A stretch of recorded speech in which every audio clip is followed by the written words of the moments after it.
အကြမ်းဖက်ဖြစ်စဉ်များကြောင့်ပြန်လည်ထူထောင်ရေးနဲ့ပြန်လည်တည်ဆောက်ရေးလုပ်ငန်းများဆောင်ရွက်နေတဲ့ဖလန်းမြို့တီးတိမ်မြို့နယ်တွန်းဆန်မြို့များမြို့ရင်ကညနဲ့ညီတန်ရှင်းတရားလှပရေးအပတ်စဉ်စုပေါင်းတန်ရှင်းများဆောင်ရွက်လျက်ရှိရာနေဆက်ရေးဝန်ကြီးဌာနဒုတိယဝန်ကြီးဗိုလ်ချုပ်ကျော်စာဦးသည်တာဝန်ရှိသူများနဲ့အတူဩဂုတ်လ22ရက်နေ့ကဖလန်းမြို့တွင်စုပေါင်းတန်ရှင်းရေးဆောင်ရွက်နေမှုအားတွားရောက်ကြည့်ရှုအားပေးခဲ့ပါသည်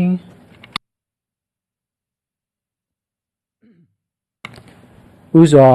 ဒုတိယဝန်ကြီးဗိုလ်ချုပ်ကျော်စွာဦးသည်အဖွဲ့ဝင်များနဲ့အတူကလေးဖလန်ဟာကလမ်းမကြီးဖလန်းမြို့မှာလမ်းပိုင်းဗိုလ်ချုပ်လမ်းမတစ်လျှောက်လမ်းမေးဝဲရာချုံတဲ့ပိတ်ပေါင်းများခုတ်တွင်ရှင်းလင်းနေမှုအမိုက်များစနစ်ကျစွန့်ပစ်နေမှုအားကျေးဇူးစစ်စစ်ပြီးစုပေါင်းတန်ရှင်းဆောင်ရွက်တဲ့နယ်မြေခံရဲတပ်ဖွဲ့ဝင်များဌာနဆိုင်ရာဝန်ထမ်းများဒေသခံပြည်သူများစုစုပေါင်းအင်အား290ဦးအတွက်ဘုံနှင့်အချို့များတိုက်ကြွေးပေးခဲ့ပါတယ်အလားတူတီးတိမ်မြို့နယ်စီမံခန့်ခွဲရေးနဲ့အုပ်ချုပ်ရေးကော်မတီဥက္ကဋ္ဌသည်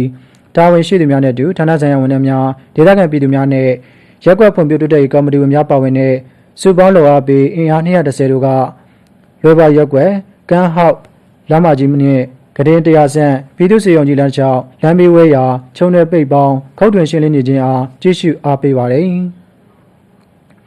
ထို့သူတွန်းဆန်မြို့နယ်စီမံခန့်ခွဲရေးနှင့်အုပ်ချုပ်ရေးကော်မတီဥက္ကဋ္ဌသည်ကော်မတီဖွဲ့ဝင်များနဲ့အတူမြို့တန်ရှင်းတရားလှပရေးအတွက်နယ်မြေခံတပ်မတော်သားများနယ်မြေခံရဲတပ်ဖွဲ့ဝင်များဌာနဆိုင်ရာဝန်ထမ်းများနဲ့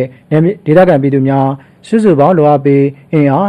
220တို့402ဦးတို့ကစုပေါင်းပြီးခေါုံရက်ကွက်နှင့်လေးဆန်ရက်ကွက်တို့ရှိပြည်သူ့စေယုံဝင်းမှာစုပေါင်းတန်ရှင်းဆောင်နေမှုကိုလှည့်လည်ကြီးကြပ်ဆောင်ရွက်ခဲ့ကြောင်းသိရှိရပါတယ်ခင်ဗျာ